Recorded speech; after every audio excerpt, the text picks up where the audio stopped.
తెలుగుదేశం భూస్థాపితం కావడం ఖాయమనే విషయం అందరికీ అర్థమైంది. నీ ఆరిపోయే దీపాన్ని ఎరిగిపోయి ఎంత చించుకున్నాడా నిన్న తన నోరంతా చించుకుని పెద్ద కావచ్చు తమ్ముడు అంటాడు. ఇంట్లో మధ్యలో తమ్ముడు అవునా కాదా అధికారంలోకి వస్తామన్నా అనుమానం అతనికి అధికారంలో రావాలి. నువ్వు అధికారంలోకి వచ్చేది లేదు, సచ్చేది లేదు.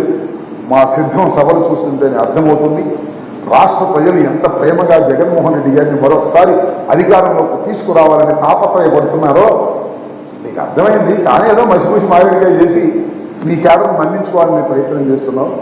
మా దగ్గర నుంచి వదిలేసిన వాళ్ళు, మా దగ్గర నుంచి మోసం చేసిపోయిన వాళ్ళు నీకు దిక్కయ్యారు తప్ప అసలు నీ క్యాండిడేట్లే లేనటువంటి పరిస్థితి.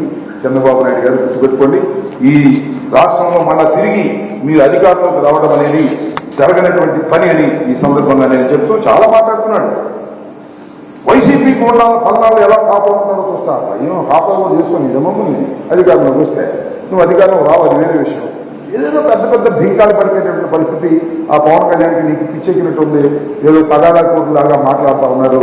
మీ టైం అయిపోయిందనే విషయాన్ని దయచేసి గమనించాలని ఈ సందర్భంగా మీ ద్వారా వారికి తెలియపరుస్తున్నాను.